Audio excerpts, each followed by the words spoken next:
I was betrothed to the second young master of the Fu family since childhood. He was the red-robed youth famed throughout the capital, while I was just a girl in plain clothing. In the end, I clung to the engagement and died full of sorrow. Now, I've been given a second chance at life. Madame Fu looked at me with a gentle smile and asked, "Is the young lady truly asking for nothing else?" Gripping the hem of my skirt, I replied firmly, "To be honest, madam, I've come today only to break off the engagement. From now on, our lives as man and woman will have nothing to do with each other." As I turned to leave, I saw Fu Qinghe standing outside, his eyes red at the corners. It was clear he had been there a long time.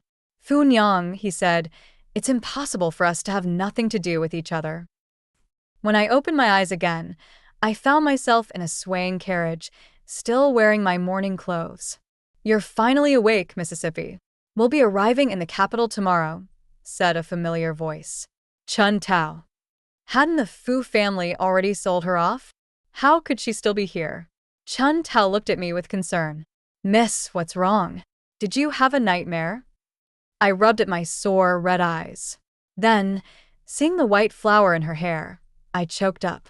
"Yes, a terrible nightmare." She held my hand gently, just like my mother once did, and said softly, "Don't be afraid.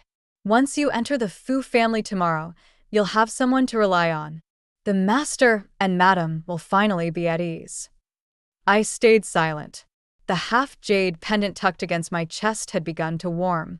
She didn't know. Back then, I thought the same. But in the end, I died of poisoning in a strange land, far from home.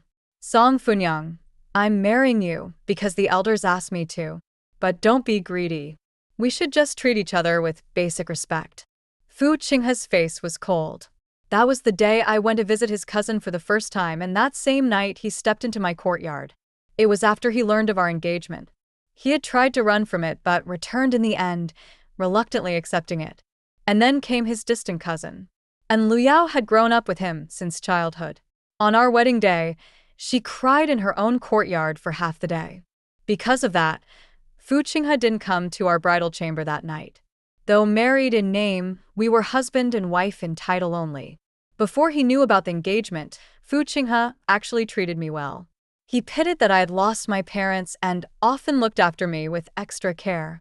Unfortunately, I was blinded by that gentleness. From then on, the entire capital knew that the Fu family's second young master had a cousin obsessed with him. But I was his wife. Madame Fu once told me that Fu Qinghe had been proud and difficult since he was young, and the news of our engagement had to be delivered to him slowly. I agreed, allowing rumors to spread like vines, letting those noble women mock and insult me. Some even went so far as to push me into ponds and throw stones at me. Fu Qinghe had always been charming and carefree, and his handsome face could easily make any woman swoon. When I saw him for the first time, I couldn't help falling for him, either. Sometimes at sunset, he would stroll into my courtyard, carrying snacks from the street, his chin lifted high, the very image of a noble son raised in luxury. My heart would race every time. That man was supposed to be my future husband. But I forgot. I was the only one who cared about this marriage. Everyone in the capital believed I was repaying kindness with ambition. Everyone but Fu Qinghe's older brother, Fu Qing'an. Fu Qing'an was a man of his word, favored by the new emperor. As the Fu family's power grew, Fu Qinghe eventually stepped down from his carefree life and entered the court, where people began to call him Young Lord Fu. But our relationship only grew colder. Later, my health began to decline. Upon investigation, we found traces of poison. Chun Tao was dismissed under a flimsy excuse and sold. I know you hate me for taking the position that should have been hers. Before I died, I smiled at Fu Qinghe. In this life, I was nothing but a burden to you. When you marry your cousin, treat her well. If there's a next life, my vision blurred. Let's not meet again. Chun Tao had served me for more than 10 years, but she ended up destitute and alone. And I, my corpse wrapped in a straw mat, buried without a name. Now, standing once more before the Fu family's gates, I felt no joy like Chun Tao had. only cold indifference. Today, I wasn't just here for a visit, I came to break off the engagement. 2. A maid from the Fu family quickly led us into the inner courtyard. Laughter echoed from inside. To my ears, it was grating, but I still forced a smile. With my parents gone and no siblings to rely on, I had no one to support me. For now, the only path I had was to survive under Madame Fu's roof. At the very least, for Chun Tao's sake, I needed to have some silver on me this time. Having made up my mind, I tucked the jade pendant into my sleeve and walked in. Sitting next to Madame Fu was her third daughter from her natal family, Luo Yunmiao. She had been spoiled her whole life. Now she barely gave me a glance before smiling and continuing her conversation with Madame Fu. Below her sat the two illegitimate daughters of the Fu family, Fu Yunyang and Fu Henyang. Madame Fu smiled as she said, "Not long ago, your parents sent word ahead. I was just wondering when you'd arrive. You must be exhausted from the journey." I forced a pained expression. My parents truly had no other choice. Otherwise, they wouldn't have dared to trouble Madame. Madame Fu's expression remained indifferent. "Good child, it must have been hard on you." As she spoke, she had us all exchange formal greetings to become acquainted. "This is Song Funian. If it weren't for her family's help, our Fu family wouldn't be where we are today. Yunyang, Henyang, you must treat her well. Don't you dare slight her." "Yes, madam," they replied as their curious gazes turned toward me. Years ago, when old Master Fu passed through Qingfeng town, he was attacked by mountain bandits. My grandfather risked his life to save him, barely keeping him alive. Coincidentally, I was born around that time, and in a moment of muddled excitement, the two old men clapped each other on the shoulder and arranged the engagement on the spot. That was the beginning of the fated entanglement between Fu Qinghe and me. "Is this the girl grandfather picked for cousin Qinghe while he was traveling?" Luo Yunmiao giggled. "She's really not much to look at." Madame Fu immediately cut in. "You mustn't say such things. If your cousin hears, there'll be a scene for sure." She glanced at me with a touch of detachment. "Funian, you must be tired from the journey. Go get some rest. From now on, you'll live in the Fu residence as a proper young lady." But right then, I dropped to my knees. Everyone froze. "Please forgive me, madam," I said. "This is the jade pendant that old Master Fu once gave to my grandfather. As a girl, it's inappropriate for me to wear something so precious. After much thought, I believe it's best to return it." The pendant had been split in two. Anyone with eyes could tell what it meant. Madame Fu's expression brightened slightly. Finally, a bit of genuine emotion showed. "Good child. It's rare to find someone so modest. But this was a gift from the old master. How can the younger generation return it?" I raised my head and looked directly at her. I knew what she wanted most right now was for me to be firm and decisive. My parents are gone. From now on, I make my own decisions in matters of marriage. Besides, I'm still in the 3-year mourning period. I don't wish to be a burden. I came here today to return the jade pendant. From this day forward, we will each go our own way." Madame Fu could barely contain her delight. And that's when I knew I wouldn't have to tiptoe through life in the Fu household like I did in my past life. "What do you mean go our own way? Funian is all alone now. It was thoughtless of me not to plan better. Xianger, escort the young lady back to her room. Have the kitchen prepare a few nice dishes. From now on, she's to be treated like a proper young lady of the house." I handed the jade pendant to Xianger and was just about to leave when I turned around and saw the one figure I couldn't forget, even in death. He wore a long robe, cinched at the waist with a narrow belt, adorned with various jade pendants and sachets. The red fabric was embroidered with golden patterns, his hair tied up with a jade crown. He looked every bit the image of a refined young nobleman. He was slightly out of breath, the sachets swaying gently. He must have run over. I frowned slightly. In my past life, I couldn't recall anything that ever made him this anxious.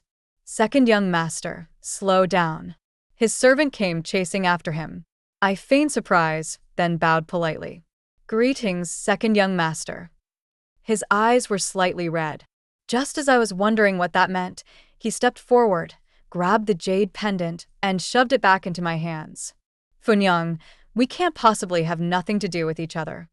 I was stunned and instinctively took a step back, but he held my wrist and pulled me inside. Mother, since grandfather gave his word, the Fu family cannot go back on our promise. It would be dishonorable. Then he looked down at me, his eyes deep as ink. Besides, Funyang is wonderful. I'm fine with this marriage.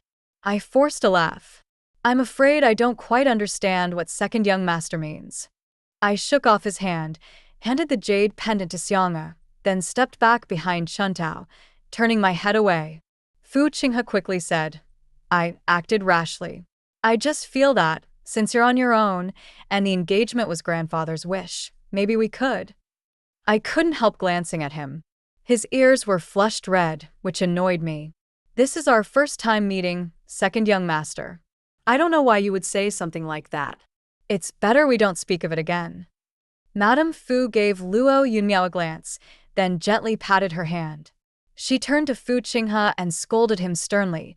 Matters of marriage are decided by the elders. Stop talking nonsense. Someone, take the young master back to his study to calm down. I said nothing more. I tugged Xiang'er's sleeve, and after she got a nod from Madame Fu, she led me away. On the way, Xiang'er smiled and said, Don't be afraid, Mississippi. A while ago, young master took a fall at the temple and hit his head. He's probably still a bit confused. Madam will set him straight. I nodded and let out a long breath. In the past life, I'd also met him in front of Madame Fu, but he had arrived late due to another appointment and never heard a word about the engagement. It seems my actions this time have unknowingly shifted fate. While I was thinking, we reached the courtyard. I looked up at the sign that read, Zhu Xienge, Pearl Pavilion. In my past life, this courtyard had been specially prepared for Enliyuan. Xiang'er pushed the door open, and a wave of floral fragrance hit us. It was nothing like the simple setup I remembered. There was even a swing hanging inside. From now on, this will be your courtyard, Mississippi. I'll take Chuntao out later to show her around. It'll be easier when it's time to collect your allowance or fetch water. And just like that, I began living in the Fu residence. Days passed peacefully. After 3 months, I had even managed to save quite a bit of silver. Miss seems so much happier lately, Chuntao said. You've been spending more time on embroidery, too. I smiled. We'll be leaving soon. Of course I'm happy. As we walked along the veranda, we saw Fu Qinghe standing with his hands behind his back. Next to him stood Gu Jie, a famous businessman from the capital. I was about to walk away, but Fu Qinghe spotted me and strode over. Funyang, what brings you out today? The maples on Mount Linfeng are bright red now. Would you like to go see them? His tone was gentle, almost affectionate. I was puzzled. Fu Qinghe in my past life had always been distant at best, even during our best days. Lately, I'd been receiving all sorts of gifts in my courtyard. Brushes, snacks, casual books, far more enthusiasm than I ever remembered. With a polite smile, I said, Thank you, second young master. But I still have a handkerchief to finish embroidering today. I'm afraid I can't go. Gu Jie stepped forward. The red maples of Mount Linfeng are truly a wonder. You might regret missing them. His words struck a chord in me, stirring old memories. I'll be in the capital from now on. If I miss it this year, there's always next year. Fu Qinghe continued smiling and had even unknowingly moved to stand beside me, as if trying to make a point. I quietly took a step to the side, ignoring the obvious disappointment in his eyes. Since young Master Gu insists, then I suppose I'll take a look. I smiled at Gu Jie. I hope I'm not troubling you, young Master Gu. Fu Qinghe stiffened, his expression instantly turning stormy.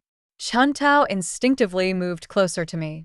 Miss, that young master just now was scary. He's not your young master, Chuntao. Don't call him that again. But the master and madam specifically instructed. I cut her off firmly. What the elders said doesn't count. We mustn't assume feelings where there are none. My voice was sharper than I intended. The carriage even jolted to a halt before swaying forward again. I shut my eyes and said nothing more. But my mind was a mess. Fu Qinghe's behavior unsettled me. If he accepted the engagement now, knowing Fu Qing'an's nature, he would surely push for marriage. But if we really did get married, it would be deeply unfair to Liyuan. One mistake was enough. I couldn't afford to repeat it. The maple forest on Mount Linfeng lived up to its reputation. Standing at the base of the mountain, I looked up at the fiery red peaks and fell into a daze. He had first brought me here when we met. He said the maple grove on the outskirts of the capital was the most beautiful place in the world. In autumn, the red leaves would layer like glowing clouds at sunset, blazing with warmth. Later, he took me on boat rides, to poetry banquets, and to see sides of the capital I'd never known. Whenever someone tried to bully me, he'd always stand in front of me, as if afraid I might suffer. The Fu family's second young master had always been a thoughtful man. But then the rumors began. He started criticizing me, and after Liyuan came to the capital, we barely spoke. She was a dazzling woman. She had left to avoid danger, but returned when her parents were promoted. They were childhood sweethearts, distant relatives with a deep bond. At times, Fu Qinghe would even abandon his principles for her. If I counted the days, it would only be about a year before she returned to the capital. 4. After that maple viewing trip, Gu Jie and I grew closer, not for any special reason, but simply because he could turn my embroidery into silver. Thanks to him, my little stash of money was growing steadily. I even had enough to buy a gold hairpin for Chuntao. Gu Jie often teased me, saying my maid looked more lavishly dressed than her mistress. I just laughed it off. In my past life, I wronged Chuntao. This time, no matter what, I wouldn't let her suffer again. But Fu Qinghe, I didn't know why, but he started showing up at the residence every single day. Sometimes I'd even see him loudly reciting books under the pavilion when I went to admire the flowers. He never missed a single dinner either. It gave me a headache, so I simply found excuses to hide in my courtyard and refused to go out. What did comfort me, though, was that Chuntao had started calling him second young master instead of young master-in-law. She was polite and courteous whenever they met. Even Madame Fu finally came around to my wishes and started matchmaking for me. I heard that one day, Fu Qinghe walked in on it and flew into a rage. He tore all the portraits of potential suitors to shreds and even yelled at Madame Fu. She is my future wife. If mother really wants her married off, then just decide right now and let her marry me. Second young master really seems to like you, Chuntao commented. I continued stitching a handkerchief, smiling. Chuntao, if it were you, would you choose a man you just met and barely knew to be your husband? Chuntao shook her head. But second young master gets so worked up whenever something involves you. You don't know. Whenever young master Gu comes looking for you, second young master watches from afar. I even heard that sometimes he gets into arguments with young master Gu, telling him to stay away from you. Loving someone doesn't mean pushing away everyone around her. It means accepting all of her. My hands didn't stop moving. Anyway, once we save another 300 taels, we'll say goodbye to Madam. We said it was temporary lodging. We can't overstay our welcome. Chuntao didn't seem to quite understand, but she quietly picked up the scattered embroidery threads beside me. Of course I knew what she was confused about. But how could I tell her? How could I say, your mistress has been reborn? That I already knew Fu Qinghe's feelings were never love, only a sense of duty. What he's doing now is just the result of knowing everything in advance, caught in an internal struggle. Once that cousin of his arrives in the capital, this delusion of his will pass. We kept embroidering until moonlight spilled across the ground, and the lanterns in the courtyard lit up. Gu Jie entered, gently fanning himself. Perfect timing. I was just about to play a round of chess by myself. He pulled out a pouch from his sleeve. Business was good. Here's your share. Thank you. Without hesitation, he sat down across from me. The air was filled with the scent of flowers, and under the quiet night sky, we started to play. I didn't expect it. Gu Jie looked like a delicate scholar, but on the chessboard he was ruthless and decisive. I quickly lost. I tossed aside the pieces in defeat. Chuntao giggled. Young Master Gu, don't be mad. Our lady just doesn't like losing and is starting to cheat. Gu Jia laughed, like a flower blooming. For a moment I was stunned. When I looked toward the door, Fu Qinghe was standing there stiffly. His eyes were dark and stormy, with a hint of murderous rage. He didn't say a word, just turned around and left in fury. Young Master seems upset. Aren't you going after him? Gu Jia asked. He's the second son of the Fu family. Whether he's angry or not. What's it got to do with me? Gu Jia smiled strangely, but said nothing more. 5. And Lu Yao returned even earlier than I expected. I was just finishing the embroidery on a screen pattern for a customer when I got the news. I didn't notice my needle had pricked my finger until blood welled up. No wonder Fu Qinghe hadn't been showing up lately. He'd gone to fetch Lu Yao. 100-mile round trip, and I'm sure he did it gladly. Still, her status was higher than mine. I called for Chuntao and got ready to change before going to greet her. Funyang. A loud shout startled me. Fu Qinghe came in looking a little tanned, but his eyes sparkled. He barged in cheerfully, right when I was in the middle of changing. My bare arm was completely exposed. I quickly pulled on a robe, furious and embarrassed. Chuntao rushed to block his view. Second young master. Don't you know how to knock? Fu Qinghe quickly turned around. His voice was loud and nervous, stumbling over his words. I thought you were worried about me, so I came to say I'm safe. He scrambled toward the door, tripping over the threshold on the way out, looking completely ridiculous. Fuming, I changed clothes. But as soon as I stepped out, I saw him again, holding a sword and standing with his head bowed. When he saw me, his face flushed and he turned away, but the corners of his mouth still curled up. Why hadn't I realized before that he was such a scoundrel? I ignored him and walked off. Fu Qinghe hurried to keep up, chatting nonstop. Even though I didn't respond, he kept talking about the landscapes he saw along the way. What he didn't know was that on my journey, there were no comfortable inns, no personal cooks. I had to sleep cautiously, avoiding people, and even rented a carriage before entering the capital, so I wouldn't be looked down on. He was born with a silver spoon. How could he ever understand the exhaustion of traveling covered in dust? We were never the same kind of people. Cousin. And Lu Yao appeared with a smile. She wore a jacket that was neither new nor old, bundled up even though it wasn't winter yet. Her delicate face was framed by little flowers in her hair, which somehow dulled her natural elegance. Fu Qinghe instinctively stepped forward. Why are you standing out here in the wind? You'll catch a chill and start complaining about the medicine again. Her eyes shifted to me, a trace of wariness in her gaze. And who is this? Fu Qinghe froze, then looked at me with a pleading expression. I bowed politely. I'm a relative of Madame Fu, staying at the Fu residence for a while. You may call me Funyang. Fu Qinghe's throat moved slightly, but he didn't correct me. Yes. You two should get along. And Lu Yao's expression softened. Of course.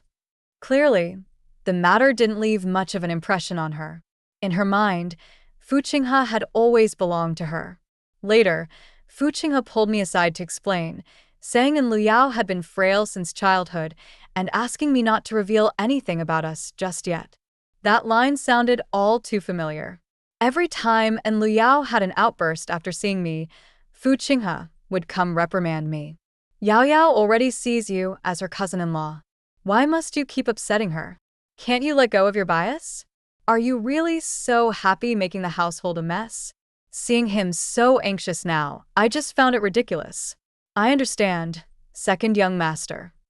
Fu Qinghe fell silent, looking at me with clear panic in his eyes. That's not what I meant. I cut him off with a smile. Second young master, I understand. The young lady is weak, but the Fu family will take good care of her, won't they? And what about you? His expression darkened, suddenly filled with angry desperation. Are you planning to leave the Fu family? I frowned. Let go of me.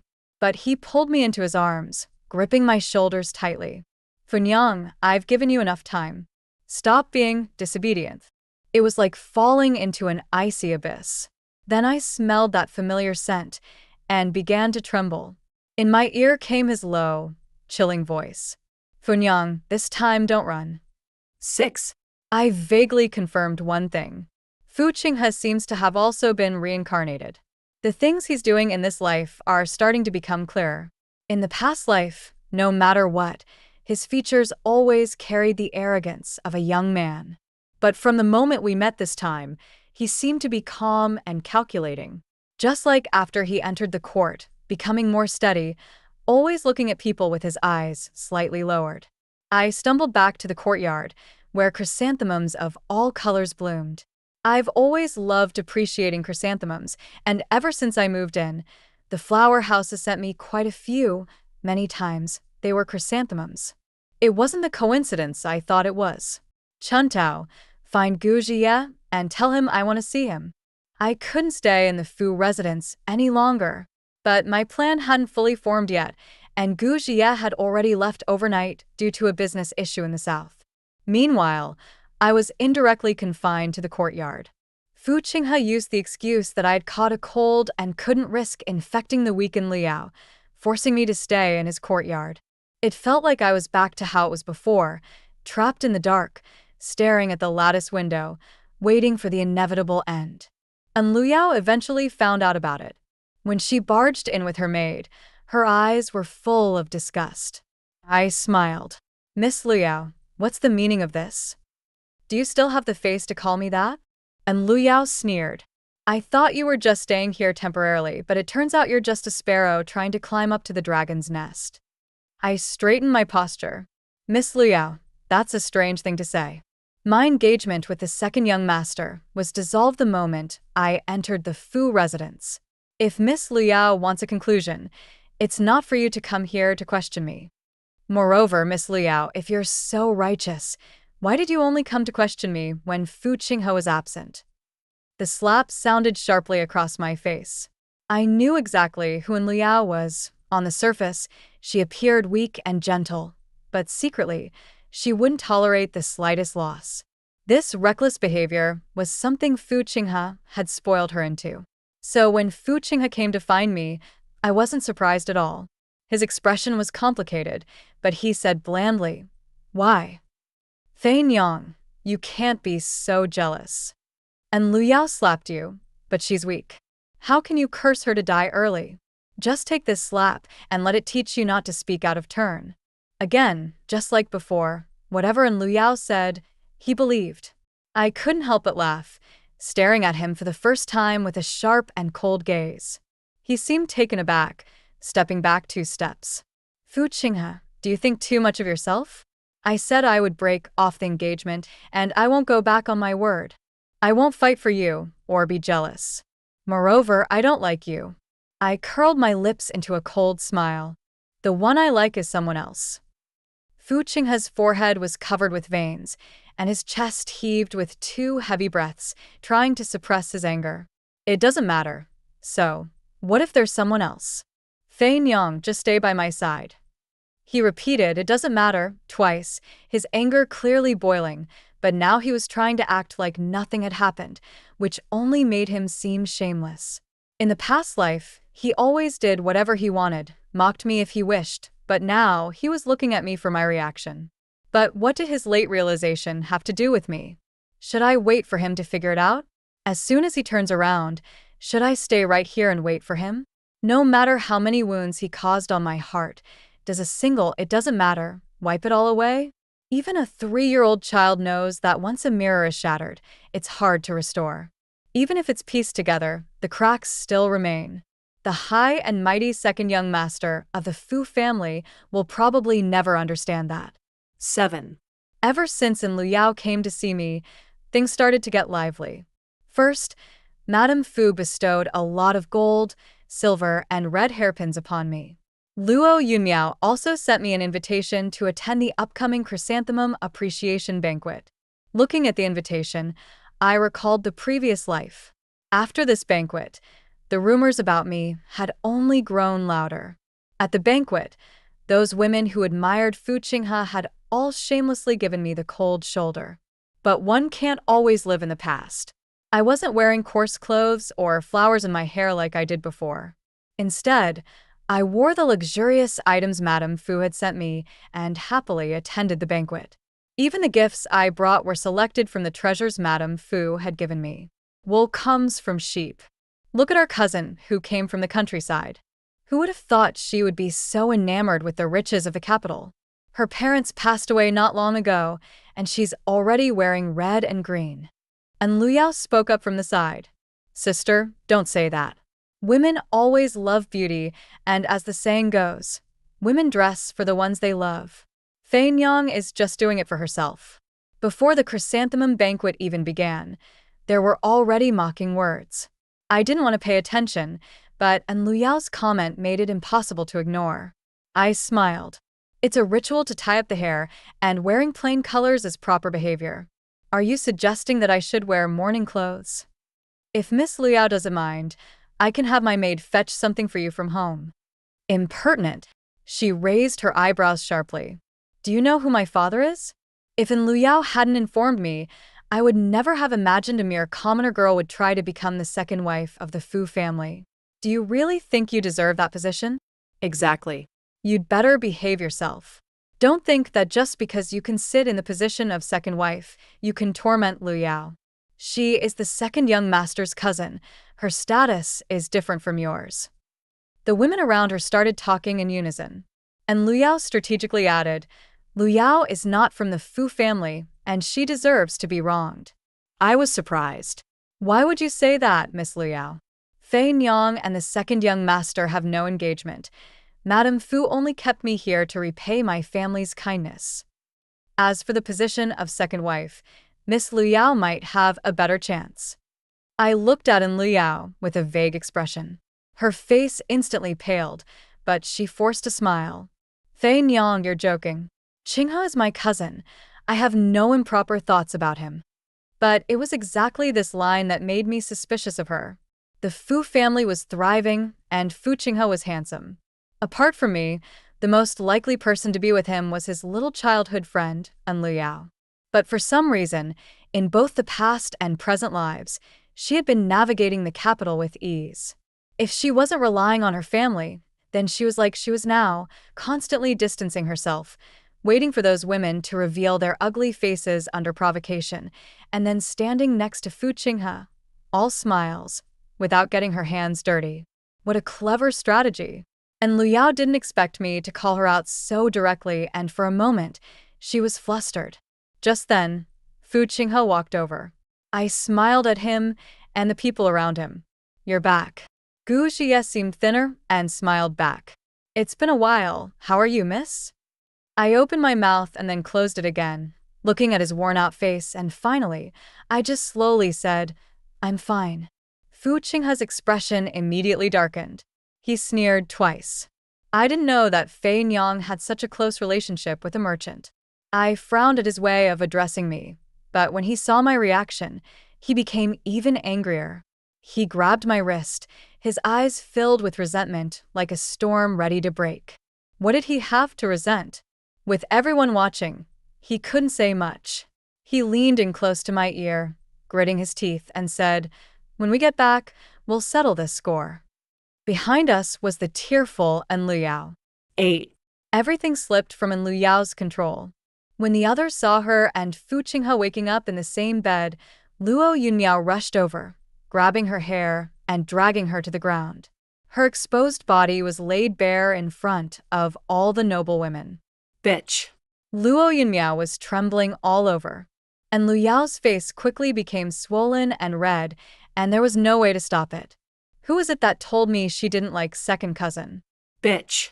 How dare you secretly have an affair with him behind my back? Madame Fu looked both surprised and ashamed. She had liked Lu Yao, but this act of lying in bed with Fu Qinghe had shamed her, so she let her niece vent her anger. In fact, wasn't this also her way of reproaching Lu Yao through Luo Yunmiao?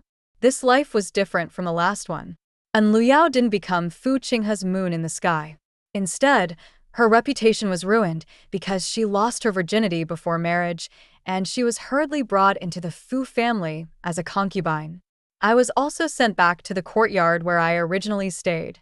A few days later, Fu Qinghe's engagement was settled, and it was with Luo Yumiao.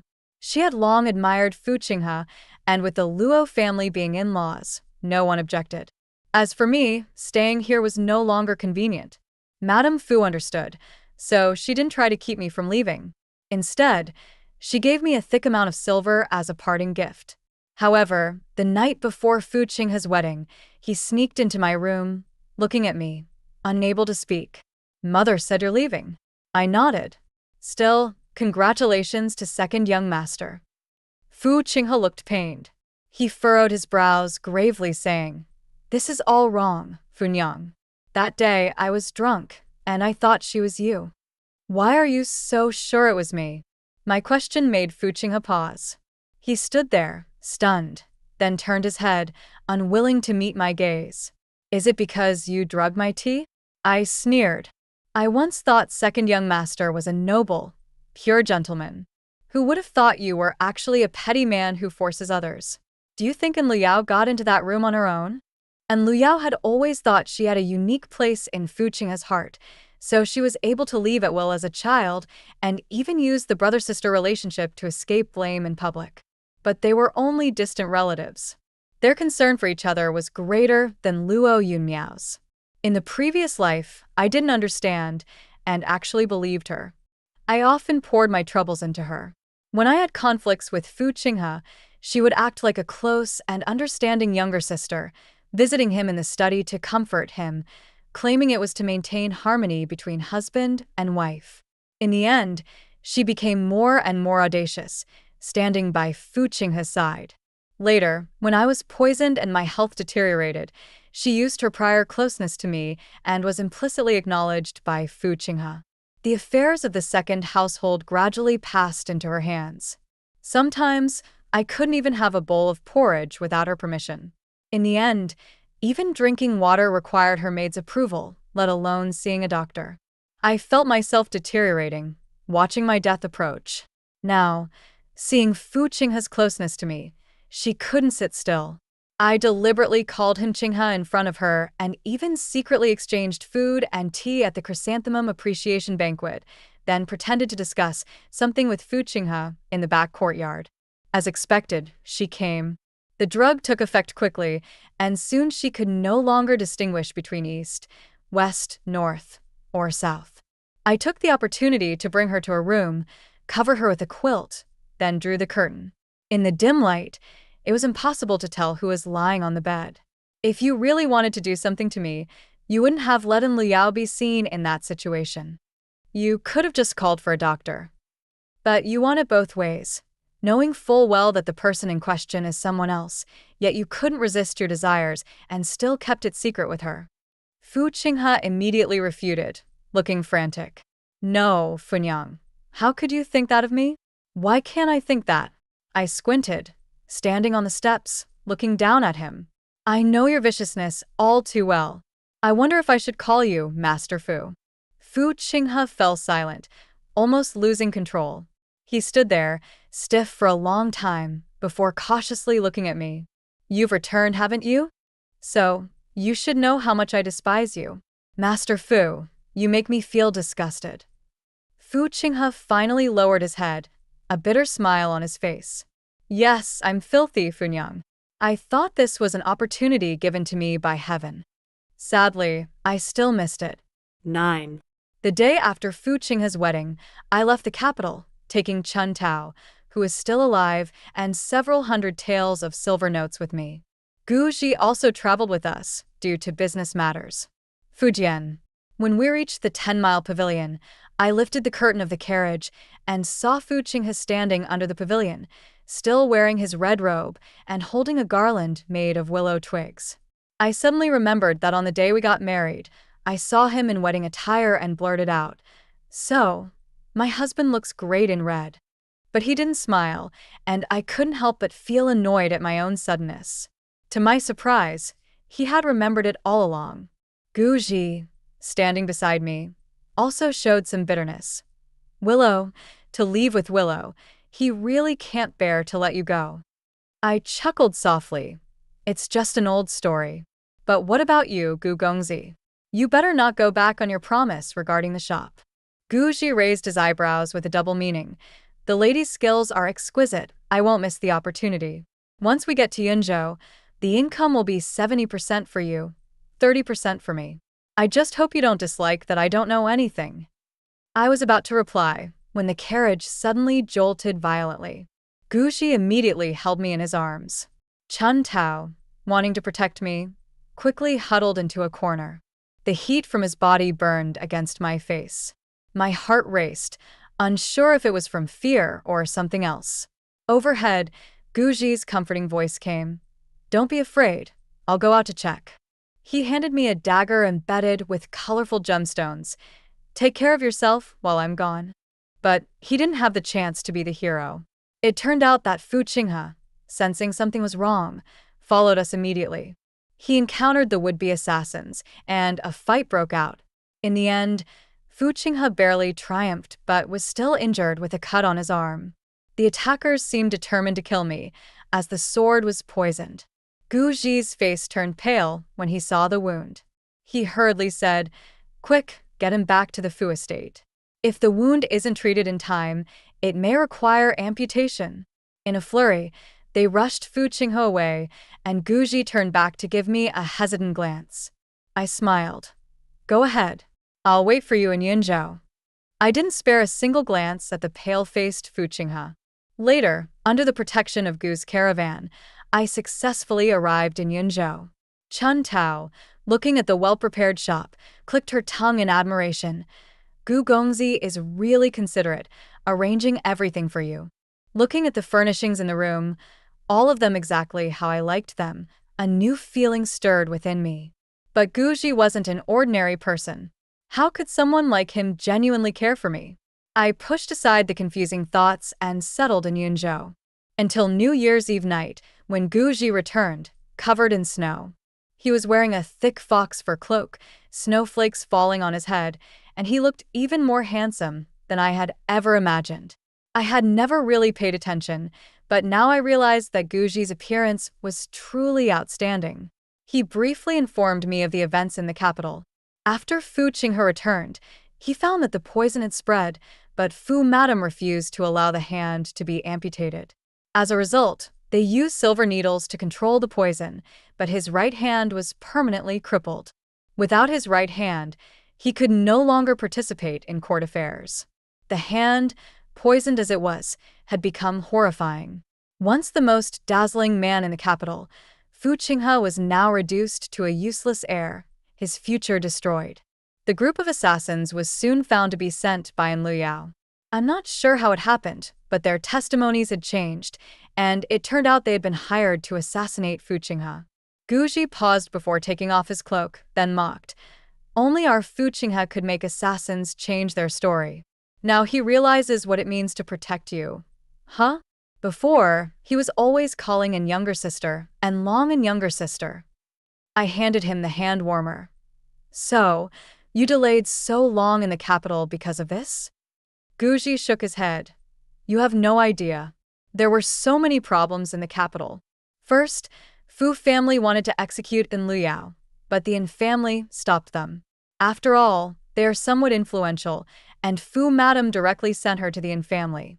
Later, I saw her in Hong Chui Pavilion. Hong Chui Pavilion? Gu Ji waved his hand. The client had made an appointment there.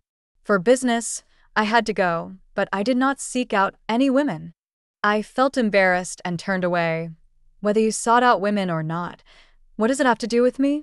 Gu Ji instead became serious, stepping in front of me. It's not the same. Fu Dian, I know your situation. Actually, when I first laid eyes on you, I thought, can such a calm and elegant lady really exist in this world? Later, I found out you canceled your engagement with Fu Qinghe, and I felt like money had fallen from the sky. Even though Fu Qinghe often talked about the Fu family's oppression of me when doing business, I endured it. He sighed. I really didn't want to continue working with the Fu family, but when you came and I saw you in the corridor, I thought, if I can use business losses to meet you once, it would be worth it. Then you came to me and suggested a win-win partnership. Honestly, I didn't even hear a word of what you said. I was just thinking, if you want to do business with me, if you trust me, then I'll have plenty of excuses to meet you often. He blushed, stumbling over his words. I know my status. Even if I become the best merchant, it's of no use. But I interrupted him. But I'm just a commoner. If you marry a noblewoman, your status will rise, just like the Fu family. But they are not you. Guji said, word by word. Even if a celestial being stood in front of me, it wouldn't be you. After spending time with you, I realized that your heart, your thoughts, no one can replace. My heart trembled. No one had ever spoken to me like this before. Not even my parents, who only reminded me to follow the rules once I arrived in the capital, to obey the Fu family, not to make a fuss or cry, to smile and watch their faces. They said that's what a wife is supposed to be like. But I am a person too. I have emotions, joy, anger, sorrow. I hid all my feelings because of my status, but now I realized I was irreplaceable. But I didn't dare to make a decision. I lowered my head.